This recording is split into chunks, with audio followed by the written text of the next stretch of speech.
Hello, welcome back to our channel.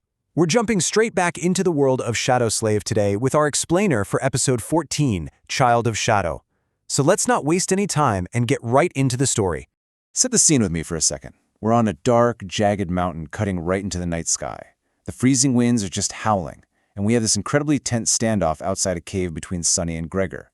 Gregor hits Sunny with a terrifying ultimatum. Tell me right now or you will regret it.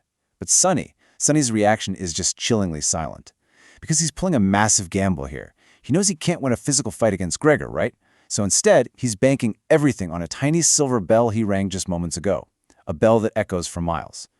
So Sunny is just standing there in the snow, shivering, holding his breath, literally just stalling for time. And stalling for time was exactly the right move, because here comes the Mountain King. This thing is a colossal, blind, awakened tyrant. Just imagine this absolute nightmare emerging from the pitch-black darkness right behind Gregor. And for its size, it moves with this terrifying silent speed.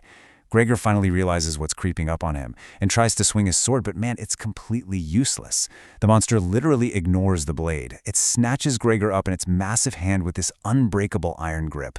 Bone claws just scrape and shred Gregor's armor like it's made of paper, with this gross, viscous saliva streaming from its open maw. It's just pure, rapid destruction. But you know what's truly chilling here? It's the sheer coldness of Sunny's internal monologue in this exact moment. As Gregor's desperate scream tears through the quiet night behind him, followed by a hungry roar from the beast, Sunny doesn't even look back. Not once. He just turns and starts sprinting up the mountain path. In his mind, he tells the doomed soldier, "I did say that I will watch you die, but as you know, I am a liar." Boom! He leaves Gregor to his brutal end without a single second thought. It is the ultimate dark moment of pure, unapologetic survival. Think about the visual contrast here. You've got this majestic, tall, proud mountain bathed in ghostly silver moonlight, just towering over everything. And then you have Sunny. Next to this peak, he looks like a walk-in corpse. He's weak, his coarse tunic is totally torn and smeared with blood. His eyes are completely sunken and lifeless. It's just this staggering, broken boy set against the backdrop of a magnificent, totally uncaring peak. And every single minute of this agonizing climb is pushing him closer to the absolute brink. The sensory extremes are honestly hard to even imagine. Minute 1, it's pure adrenaline fueling him as he flees the massacre. But by minute 10, severe hypothermia is setting in. His lungs are absolutely burning, his broken ribs are stabbing into his chest with every ragged breath, and bloody foam is dotting his lips. By the time he actually drags himself to the snowy peak at minute 20, he's fighting the deadliest temptation of all. It's that overpowering, heavy desire to just lie down in the soft snow and go to sleep. But he knows, if he closes his eyes, he's dead for sure. As he pushes through, his delirious thoughts bring up this really twisted irony. He thinks, in my world, people had thousands of years to turn cruelty into art. It's a profound realization. Think about it. Gregor was strong and ruthless, right? But Gregor is the one who's a corpse. Sunny, on the other hand, was weak and timid, yet he's the one still breathing. Why? Because Sunny intimately knows the receiving end of cruelty. That familiarity with viciousness and suffering is the exact tool that kept him alive against these impossible odds. So he finally makes it to the absolute highest point of the mountain. And what's waiting for him there? It honestly looks like a palace of a dark god. We're talking colossal columns of black marble with exquisite reliefs, all standing in the center of this flat expanse of rock. But the whole place is in ruins. The dark stone is fractured, the roof is caved in, the massive gates are smashed to pieces. The entire structure is illuminated solely by these stark circles of silver moonlight piercing right through the gloom. Now, as Sunny slowly climbs the temple steps, he's so out of it that he doesn't even notice the thousands of bones scattered everywhere. These are the remains of humans and monsters totally wiped out by invisible guardians. And one of these shapeless guardians actually approaches him, fully prepared to just snuff out his weak little spark of life. But then, it stops. It senses this faint, strangely familiar scent coming from his soul, a scent of divinity that's sorrowful and lonesome. So what does it do? The guardian just moves aside. It completely spares his life, letting this oblivious defiler walk right into the temple. Sunny limps into this grandiose, freezing great hall. Deep shadows are pressing in on him, recoiling from those circles of silver moonlight. And at the far end of the room sits this single, dry piece of black marble, completely untouched by the snow, the black altar. At this point, Sunny is so exhausted, he forgets why he even came up here in the first place and just heads straight for it. It's clean, it's about as wide as a bed, so he just climbs up onto the altar and lies down, totally ready to accept his fate.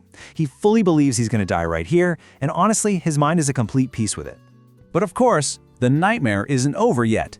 A sudden noise echoes from the broken gates. Sunny turns his head and, you guessed it, the Mountain King.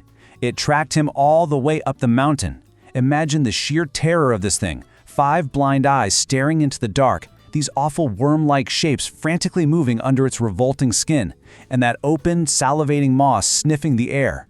The colossal monster is slowly, methodically approaching the completely helpless boy lying on the altar. Now, literally anyone else would be screaming their lungs out right now. But Sunny? He is absolutely, completely spent. He's clutching his chest, convulsing in this torturous fit of coughing. And his final thought as the monster bears down on him? What an ugly bastard. It's this incredible flash of dark humor right in the face of oblivion. He coughs up bloody foam onto the black marble altar, totally indifferent to this massive tyrant stretching its hands out to grab him. The tyrant is literally inches away. Sunny doesn't fight. He doesn't try to flee.